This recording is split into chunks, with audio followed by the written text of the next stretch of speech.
நம்ம கார்த்திகை தீபம் சீரியலில் இன்றைக்கான ஒரு இன்ட்ரெஸ்டிங்கான அப்டேட் தான் நம்ம இந்த வீடியோவில் பார்க்க போகிறோங்க. நம்ம சேனலை மறக்காமல் சப்ஸ்கிரைப் பண்ணிவிடுங்க. பக்கத்தில் பெல் ஐக்கான் இருக்கும், அதையும் ப்ரெஸ் பண்ணிவிடுங்க. வாங்க வீடியோக்குள்ளார போகலாம். நம்ம கார்த்திக் போலீஸோட நாச்சியார் ஹாஸ்பிட்டலில் உயிர் போராடிட்டு இருக்காங்க. இன்னொரு பக்கம் கார்த்திக் போலீஸோட நம்ம தீபாவை கடத்திட்டு போன ரம்யா, ரியா இவங்களுடைய காரை ஃபாலோ பண்ணி போகிறாங்க. அங்கே போயிட்டு பார்த்திங்கன்னா கார் ஒரு வழியில் நின்றுது.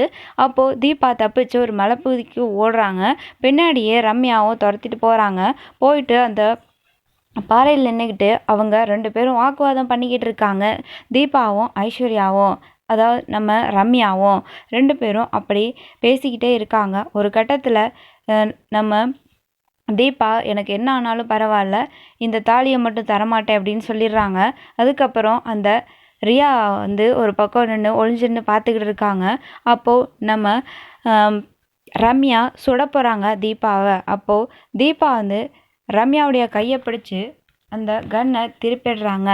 கரெக்டாக ரம்யாவுக்கு பார்த்திங்கன்னா அந்த ஒரு குண்டு அவங்க நெஞ்சில் பாஞ்சிருது.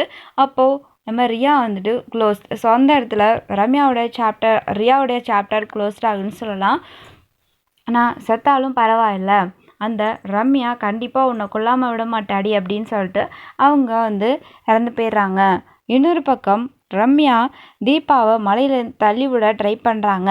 அப்போது தவறி ரம்யாவும் அந்த மலையிலேருந்து விழ போயிடுறாங்க. ஒரு செகண்ட் நம்ம தீபா ரம்யாவை பிடிச்சிடுறாங்க. உயிர் பிச்சையில் நான் வாழணும்னு அவசியம் இல்லை அப்படின்னு சொல்லி கையை உதறி விட்டுட்டு அங்கேருந்து விழுந்துடுறாங்க. இன்னொரு பக்கம் பார்த்திங்கன்னா அங்கே எப்படி தான் அந்த அதாவது ஐஸ்வர்யா வந்தாங்கன்னு தெரியல. கரெக்டாக அந்த இடத்துக்கு வந்துடுறாங்க. வந்துட்டு நம்ம தீபா ரம்யாவை தேடிக்கிட்டு இருக்காங்க அந்த மலையிலன்னு. அப்போ அந்த ஐஸ்வர்யா தீபா பின்னாடி இருந்து தீபாவையும் தள்ளி விட்டுறாங்க. தீபா எங்கே தான் போனாங்க அப்படிங்கிறதே தெரியலை.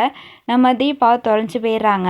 அந்த ரம்யா மட்டும் மலையிலேருந்து கீழே விழுந்த இடத்துல கிடக்குறாங்க. போலீஸ் அங்கேருந்து பார்த்திங்கன்னா தேடிக்கிட்டு இருக்காங்க. ஐஸ்வர்யா இதோட சாப்டர் முடிஞ்சதுடி அப்படின்னு சொல்லிட்டு தீபாவை தள்ளி விட்டு அவங்க அந்த இடத்துல ஒன்றுமே தெரியாத மாதிரி கிளம்பிடுறாங்க.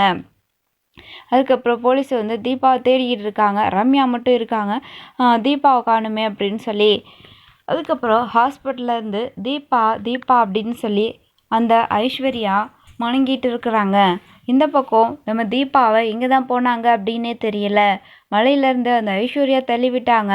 பட் அந்த ஐஸ்வர்யா தப்பிச்சு ஓடிடுறாங்க ஒன்றுமே தெரியாத மாதிரி.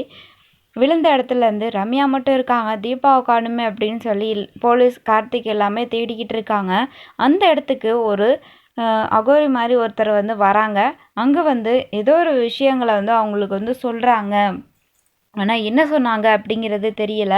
ஸோ இதுக்கப்புறம் கண்டிப்பாக ஸ்டோரியை ரொம்ப டிஃப்ரெண்ட்டாக கொண்டு போகிறதுக்கு வாய்ப்பு இருக்குது. அந்த மாதிரி எப்படி ஸ்டோரியை கொண்டு போனால் நல்லாயிருக்குன்னு கமெண்ட்டில் மென்ஷன் பண்ணுங்கள். தேங்க்ஸ் ஃபார் வாட்சிங்.